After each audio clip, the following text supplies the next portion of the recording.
एक एक इंच के खिले खिले चावल, इतनी आसान मुतंजन ज़र्दे की रेसिपी आज तक आपको किसी ने नहीं बताई होगी। आपके चावल क्यों अकड़ जाते हैं, खिले खिले क्यों नहीं बनते हैं? तो आज मैं परफेक्ट मेजरमेंट के साथ ये बहुत ही मज़ेदार सा मुतंजन ज़र्दा बनाऊंगी। अगर आप पहली बार भी ये मुतंजन ज़र्दा बना के तैयार करेंगे तो आपका मुतंजन ज़र्दा बिल्कुल परफेक्ट बनेगा। तो चलिए चलते हैं बहुत ही मज़ेदार से मुतंजन की रेसिपी की तरफ। तो मुतंजन ज़र्दा बनाने के लिए मैंने यहाँ पर आधा किलो सेला चावल ले लिए हैं। सेला चावलों को मैंने धोकर 2 घंटे के लिए भिगो दिया था, तो 2 घंटे के लिए आप सेला चावलों को ज़रूर भिगोइएगा।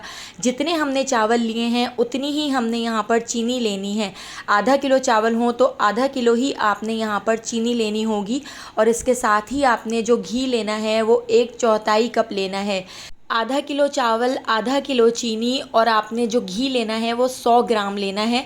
तो यहाँ पर ये तीनों चीज़ें इस तरह से मैंने नाप ली हैं। चावल और चीनी की क्वांटिटी बराबर है और 1/4 कप घी ले लिया है। अब चावलों को बॉईल करने के लिए हमने यहाँ पर पानी को बॉईल करने के लिए रख दिया है और यहाँ पर हमने कुछ खड़े मसाले ले लिए हैं। एक बड़ी इलायची ऐड कर दी है, 5 से 6 हमने यहाँ पर लौंग ऐड कर दी हैं पानी के अंदर, 4 हरी इलायची और यहाँ पर 3 दालचीनी के टुकड़े मैंने ऐड कर दिए हैं। आधा बादियान का फूल ऐड कर दिया है और एक छोटा सा तेज़ पत्ता हमने इसमें ऐड कर दिया है। 1/4 टीस्पून नमक ऐड कर दिया है और 2 टेबल स्पून हम इसके अंदर ऐड कर देते हैं घी।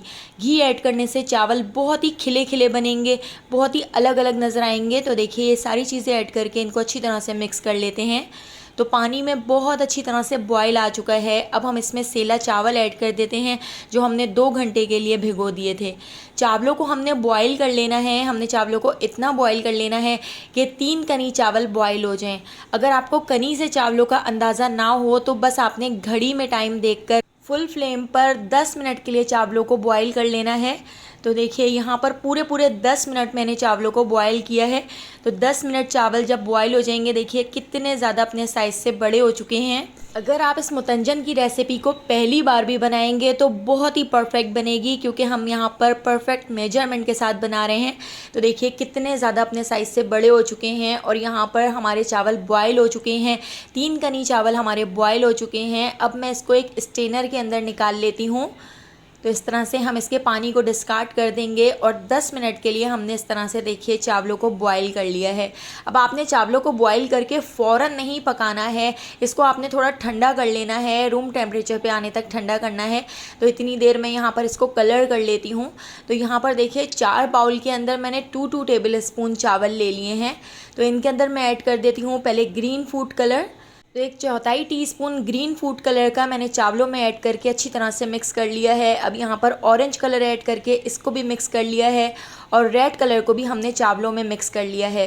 तो देखिए थोड़ा थोड़ा ही आपने इस तरह से कलर लेना है, बहुत ज़्यादा डार्क नहीं करना है। अब मैंने एक पतीली के अंदर 2 टेबल स्पून ऑयल को गर्म करके यहाँ पर इस तरह से ड्राई फ्रूट्स रोस्ट कर लिए हैं। तो यहाँ पर मैंने इस तरह से मोटे कटे हुए बादाम, पिस्ते, किशमिश और खोपरा ले लिया था। तो ये सारी चीज़ें हमने इस तरह से थोड़ी सी फ्राई कर ली हैं, इनको अलग प्लेट में निकाल लिया है। अब इसी पतीली के अंदर मैं ऐड कर देती हूँ 1/4 कप ऑयल। इसी में से 2 टेबल स्पून ऑयल के अंदर मैंने ड्राई फ्रूट्स भी रोस्ट कर लिए थे। अब इसी ऑयल को हमने थोड़ा सा गर्म कर लिया है। इसके अंदर हम ऐड कर देते हैं चीनी। तो आधा किलो देखिए मैंने यहाँ पर इस तरह चीनी ऐड कर दी है और आधा कप ही हम इसके अंदर पानी ऐड कर देते हैं और इसको अच्छी तरह से मिक्स कर लेते हैं। चीनी को थोड़ा सा मेल्ट कर लेते हैं। चीनी में हल्का सा बॉयल आना शुरू हो जाएगा तो फिर हम इसके अंदर चावल ऐड करेंगे। तो ये आधा किलो चावलों के हिसाब से मैं आज मुतंजन बनाकर तैयार कर रही हूँ। तो देखिए साइडों से बॉयल आना शुरू हो चुका है। अब हम इसमें चावल ऐड कर देते हैं। तो चावलों को 15 से 20 मिनट के लिए मैंने काउंटर पे ऐसे ही छोड़ दिया था, थोड़ा सा ठंडा कर लिया था। तो चावलों को आपने ठंडा कर कर ही इसमें ऐड करना है। अगर आप उबले हुए गरम गरम चावल इस तरह से दोबारा से पतीली के अंदर ऐड करके पकाएंगे तो चावल टूट जाएंगे और खिले खिले नहीं बनेंगे। तो पहले आपने चावलों को थोड़ा ठंडा कर लेना है। 15 से 20 मिनट ठंडा करने के बाद अब हमने चावलों को इस तरह चीनी में ऐड करके पकाना है। तो फुल फ्लेम पर हम इसको इतना पका लेंगे कि चीनी अपना पानी छोड़ दे। तो साइडों पे आप देख सकते हैं चीनी ने कितना सारा पानी अपना छोड़ दिया है। तो बस फुल फ्लेम पर इसी पानी को अब हमने खुश्क करना है। तो फुल फ्लेम पर थोड़ी थोड़ी देर में इस तरह से चमचा चलाते हुए हम चीनी के इस पानी को खुश्क कर लेंगे। तो यहाँ पर देखिए पानी भी खुश्क हो चुका है, सारा पानी इसमें से ड्राई हो चुका है, थोड़ा थोड़ा सा पानी इसमें बचा हुआ है। तो फुल फ्लेम पर हम इस पानी को भी खुश्क कर लेते हैं। जब बिल्कुल थोड़ा सा पानी रह जाए तो आप इस तरह चावलों को लेवल कर लें। और अब हम इसके अंदर ऐड कर देते हैं सारे कलरफुल चावल।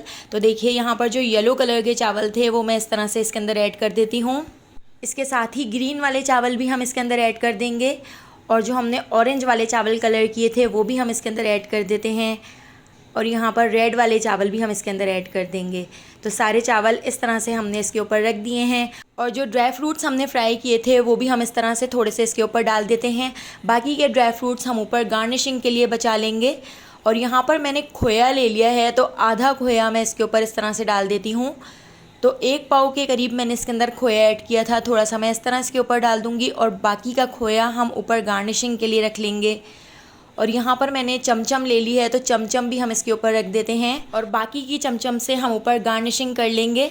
तो अब हम इसको कवर करके लो फ्लेम पर 15 से 20 मिनट तक छोड़ देते हैं। 15 से 20 मिनट में हमारे चावल अच्छी तरह से दम आ गए थे। तो देखिए यहाँ पे हमारे चावल तैयार हो चुके हैं, लेकिन अभी हम इसमें दूध भी ऐड करेंगे। इससे हमारे जो चावल हैं वो अकड़े अकड़े नहीं रहेंगे, बल्कि खाने में बहुत ही ज़्यादा मज़ेदार लगेंगे। तो देखिए पहले हम इसको इस तरह से थोड़ा सा मिक्स कर लेते हैं, और उसके बाद मैंने इसके अंदर ऐड कर दिया था आधा कप के करीब दूध। तो दूध ऐड करने से चावल बहुत ही मज़ेदार हो जाते हैं और अकड़े अकड़े नहीं रहते, बहुत ही खिले खिले बन जाते हैं। दूध ऐड करके दोबारा से इसको कवर करके लो फ्लेम पर 10 से 15 मिनट तक छोड़ दिया था। तो यहाँ पर हमारा बहुत ही खिला खिला और बहुत ही मज़ेदार मुतंजन ज़र्दा बनकर तैयार हो चुका है। आप देख सकते हैं कितना ज़्यादा मज़ेदार हमारा मुतंजन ज़र्दा बना है। तो अगर आपको रेसिपी पसंद आई हो तो लाइक, शेयर और सब्सक्राइब करना बिल्कुल भी मत भूलिएगा, और बेल आइकॉन के नोटिफिकेशन को आपने ज़रूर ऑन करना है, क्योंकि डेली मैं आपके लिए बहुत ही मज़ेदार सी रेसिपीज़ लेकर आती हूँ।